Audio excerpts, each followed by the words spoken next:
ሰላም ጤና ይስጥልኝ የኔ ውድ ቤተሰቦች እንዴት ናችሁ? ሰላም ነው? ሰላማችሁ ብዝት ይበልልኝ በያላችሁበት። ለዚህ ሰዓት፣ ለዚህ ችለት፣ ለዚህ ደቂቃ፣ ለዚህ ቀን ላደረሰን እግዚአብሔር ክብሩን ሲውሰደው አሜን። እባካችሁን ሰብስክራይብ፣ ላይክ፣ ኮሜንት እያደረጋችሁ አበረታቱኝ። እኔ የስደት ውድ እህታችሁ አይደለሁም። ስለዚህ ሰብስክራይብ፣ ሼር እያደረጋችሁ አበረታቱኝ ምርጦቼ። እንደነገርኳችሁ ነው ሁሌም በየሳምንቱ እመጣለሁ። እግዚአብሔር አምላክ ለየሳምንቱ ያድርሰንና እመጣለሁ። ቸር ወሬ ያሰማን እያልኩኝ ሀሳቤን በዚህ ጀምራለሁ። በጣም በሚያሳዝን ሁኔታ ሰውን እንዴት ነው የሰው ልጅ በበቀልና በቂም ይዞ በዚህ ልክ ድረስ የሚሄደው? እግዚአብሔር አምላክ ለሁላችንም ልቦና ይስጠን። እንግዲህ የታወቀ ነው በማን ርዕስ በምን ላይ እንደምመጣ ግድና የምታውቁት ነገር ነውና በአብርሽና በሩታ ነውና እግዚአብሔር አምላክ ልቦና ይስጥሽ። እስከ መተት ድረስ የደረሽ በጣም ከባድ ነሽ። እውነት ይሄ ማለት ምንድነው? ገለሽዋል። አንቺም ወንድሙዬው አንቺ እንኳን ባዳ ነሽ በሚለው በመያዝ እንኳን ወንድሙ ነው ወይ እስከሚባል ድረስ ማለት ነው። ወንድሙ ነው ወይ? የሰው ልጅ ወንድሙ ላይ እንደዚህ የሚያደርገው ከሆነ የመጨረሻው ክፍለ ዘመን ላይ ነን ማለት ነው።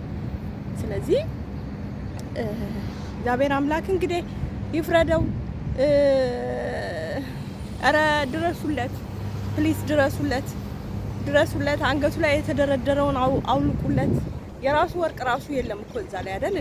ሁሉን ነገር አውላልቀው የራሳቸውን ነው ያደረጉትና እግዚአብሔር አምላክ የሱን በሽታ ሁሉ አውላልቀው እነሱ ላይ ያድርግ።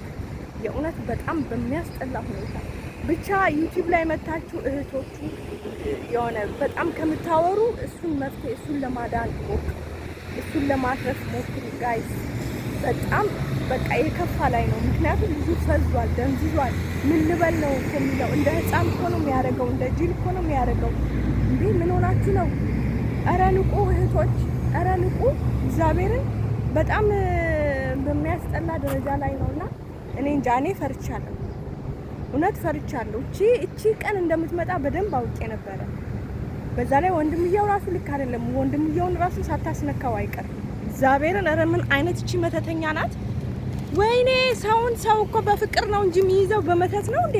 በእንደዚህ አይነት ነገር ነው እንዴ ሰውን የሚይዘው? እውነት በጣም ነው የሚያስጠላው። ጌታን በጣም ማለት ነው። ፈጣሪ ሆይ ትዕግስቱን ስጠኝ ብቻ። እግዚአብሔር አምላክ ይሆናችሁ፣ እግዚአብሔር አምላክ ይማረው። እንግዲህ ዛሬ ደግሞ ቸር ወሬ ያሰማን እንላለሁ። እንግዲህ ፍጻሜውን ያሳምርልን።